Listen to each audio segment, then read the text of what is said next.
Здравствуйте. Продолжаю свои эксперименты с записью видео. В данном видео речь пойдет о тумбе для станка НГФ 110, обладателем которого я недавно стал. Это стало основной проблемой для запуска станка, так как он не имеет собственных никаких подставок или ножек. Поэтому сразу же было принято решение делать что-то капитальное. То есть не только 4 ножки, а полноценную подставку для того, чтобы можно было организовать еще и места хранения. Изготовлено все было из того, что удалось найти под рукой. В качестве основания взято 4 трубы и 45 уголок. Ножки, использованные ранее фланцы, для регулировки на них приварены болты от тех же фланцев с резьбой М18. Изначально были полностью изготовлены 4 ножки и рамки из уголка. Впоследствии вся эта конструкция собралась и обогрелась дополнительными уголками. Забегая вперед, скажу, что общий вес конструкции составил 30 кг, так как к каркасу добавились ящики и выдвижные направляющие. Перед покраской тщательно очищена болгаркой с несколькими видами дисков и покрашена краской с молотковым эффектом в несколько слоев. Далее были куплены и установлены направляющие. По описанию в магазине максимальная нагрузка, выдерживаемая этими направляющими, составляет 30 кг. Обошлись они недорого, за 3 пары менее 1000 рублей.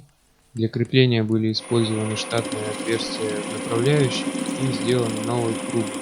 А вот болты пришлось изготавливать специфические. Головки там необходимо иметь очень плоские. Специально для этого изготовил небольшую оправку в токарный станок. И все болты, точнее их шляпки, были отторцованы в необходимую длину. Для закрывания стенок использовалась листовая сталь толщиной 0,8 мм. Данные листы также были обработаны перед покраской и покрашены в пару слоев. А вот с конструкцией внутренних ящиков возникли проблемы. Изначально планировалось сделать их также из листовой стали, но ввиду сложности работ было принято решение изготовить их из листа фанеры. Фанера взята 15 мм, и уже с помощью дисковой пилы были вырезаны заготовки и собраны на саморезах необходимые ящики. Плюсом данной конструкции являлась простота. Внешняя сторона ящиков впоследствии была просто покрашена в пару слоев той же краской и прикручены удобные ручки.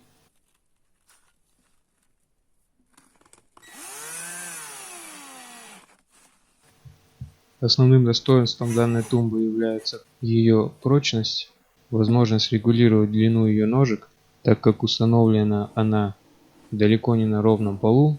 По видео можно увидеть, что находится станок примерно в той же куче металлолома, из которого был сделан. В общем, обычное гаражное использование. Может быть, не совсем обычное, но об этом уже будет в другом отдельном видео про покупку этого станка. А в данном случае я сказал все, что хотел. Всем спасибо за просмотр. До свидания.